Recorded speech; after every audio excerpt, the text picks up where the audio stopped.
నగరిలో CM Chandrababu పర్యటిస్తున్నారు. ఇప్పుడు ఆ లైవ్ చూద్దాం. ఎవరైనా సరే బాధ్యతగా ఉండాలి. ఒక రాజకీయ పార్టీ నడిపే వ్యక్తులు కానీ, ప్రభుత్వంలో ఉండే వ్యక్తులు కానీ, మనం మాట్లాడే మాటల వల్ల నష్టం ఎంత జరుగుతుంది, మనం చేసే పనుల వల్ల వీళ్ళ భవిష్యత్తు ఏ విధంగా నష్టపోతుందో ఆలోచిస్తే ఇవి రావు. కానీ ఆ విధంగా ఆలోచించకుండా ఇష్టానుసారంగా ఇంకా మాట్లాడే పరిస్థితికి వచ్చారు. ఆ రోజు మీరు చూస్తే సంక్షేమం ఇవ్వడమే కాదు, రోడ్లన్నీ గుంతలే.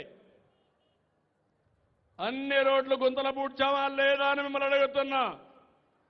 ఈరోజు బార్డర్ ఉంది, తమిళనాడు బార్డర్, పక్కనుండే రోడ్లన్నీ కూడా బ్రహ్మాండమైన తార్ రోడ్లు వేసే పరిస్థితికి వచ్చాం. రాబోయే రోజుల్లో ఇంకా బాగు చేస్తాం. ప్రపంచ స్టాండర్డ్స్ లో ఆంధ్రప్రదేశ్ రోడ్లే కాదు, పోర్ట్లు, ఎయిర్పోర్ట్లు అన్ని డెవలప్ చేసే బాధ్యత ఈ ప్రభుత్వం తీసుకుంటాం. మీరు ఎక్కడికి పోవాలన్నా, మీరు పండించే ఉత్పత్తులు ఎక్కడికి పంపించాలన్నా ఈజీగా ఉండేటివి చేస్తాం. ఇంకో పక్క కేంద్రం డబ్బులు ఇస్తే ఆ డబ్బుల్ని ఉపయోగించకుండా ఇష్టానుసారంగా మార్చేశారు. త్రాగునీటి కోసం ఒక్కొక్క రాష్ట్రం 1,00,000 కోట్ల రూపాయలు ప్రపోజల్ పంపిస్తే తెచ్చుకుంటే దాంట్లో కూడా ఏమాత్రం చేయకుండా అసమర్థ చూపించారు. కడాన నాకు వారసత్వంగా సమస్య ఇప్పుడు 27,000 కోట్ల రూపాయలే శాంక్షన్ చేసి మిగిలిన చేయకుండా పోయారు. ఇప్పుడు మళ్ళీ వాళ్ళ మెప్పించి అవన్నీ కూడా పూర్తి చేసే పరిస్థితి వచ్చింది. ఇంకో పక్క మీరు చూస్తే కేంద్రం ఇచ్చే పథకాలన్నీ కూడా నిర్వీర్యం చేశారు. అవన్నీ కూడా మళ్ళా స్ట్రీమ్ లైన్ చేస్తున్నా. ఇంకో పక్క మీరు చూస్తే రాష్ట్రం మొత్తం గంజాయి మత్తులో నింపేశారు. పిల్లలందరూ చెడిపోయే పరిస్థితికి వచ్చారు. ఎన్నికలప్పుడు ఒక మాట చెప్పాను, గంజాయి సేవించిన వాడికి తల్లికి భార్యకు వ్యత్యాసం తెలియదు, అన్ని సమస్యలు పరిష్కారం చేస్తా. గంజాయి మాత్రం ప్రతి ఒక్కరు కూడా ఒక్కసారి అలవాటు చేసుకున్నాక మళ్ళీ ఆ అలవాటు వదులుకోలేరు, కొంచెం టైం పడుతుందని చెప్పారు. ఈరోజు హామీ ఇస్తున్నాం, గంజాయి మన రాష్ట్రంలో ఎక్కడా పండించకుండా చేశాం. వేరేది ఇక్కడి నుంచి కొంతమంది తెస్తున్నారు. ఒక్క రివ్యూ పెట్టలేదు. ఈగల్ డిపార్ట్మెంట్ పెట్టారు.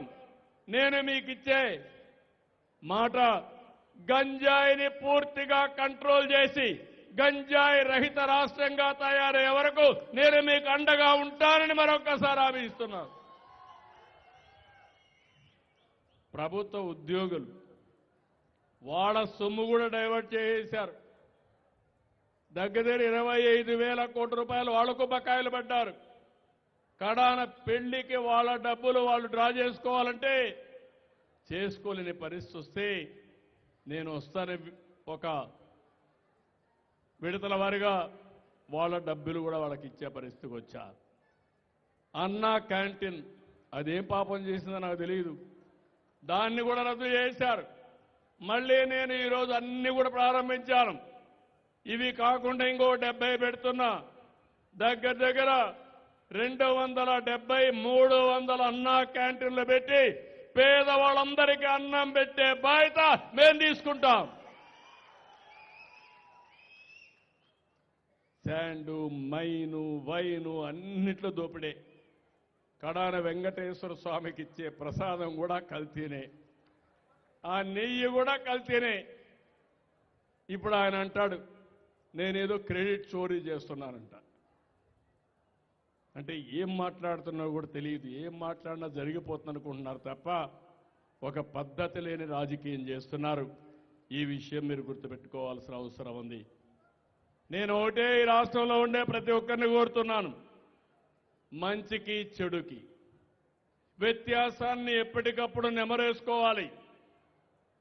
రాజకీయ నాయకులే కాదు, సమాజంలో ఎవరైనా మాట్లాడితే వాళ్ళ మాటలను బేరీజ్ చేసుకుని మంచిని ప్రోత్సహించాలి, చెడును ఖండించాలి.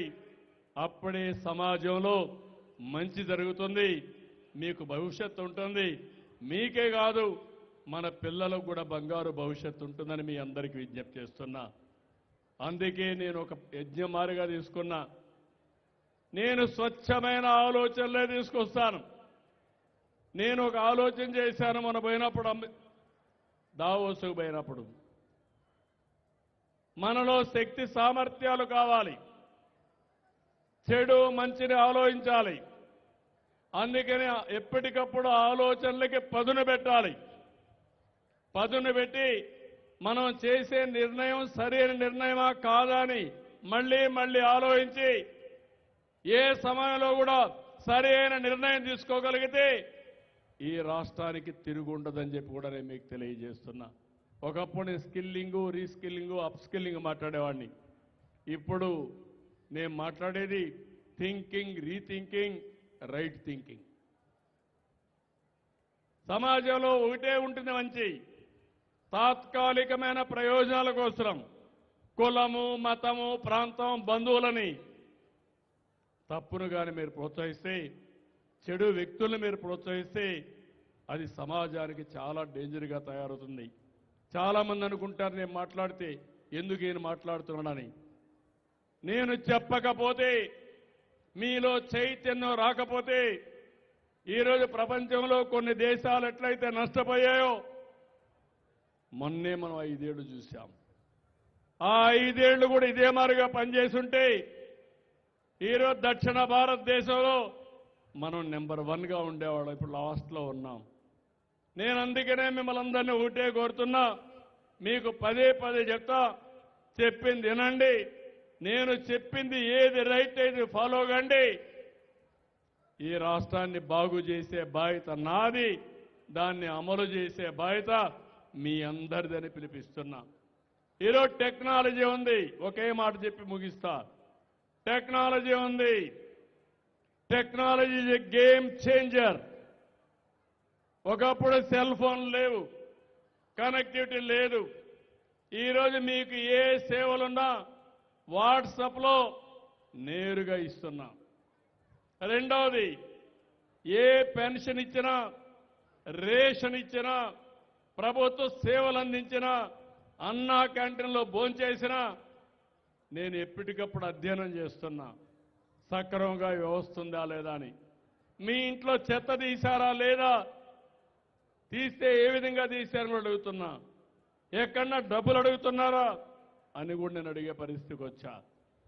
దేనికోసం ఇవన్నీ చేస్తున్నానంటే టెక్నాలజీ ఉపయోగించి మీకు ఇబ్బంది లేని పరిపాలన, సుపరిపాలన ఇవ్వాలని. ఒకప్పుడు ఈజ్ ఆఫ్ డూయింగ్ బిజినెస్ మాట్లాడాను, ఇప్పుడు స్పీడ్ ఆఫ్ డూయింగ్ బిజినెస్ మాట్లాడాను.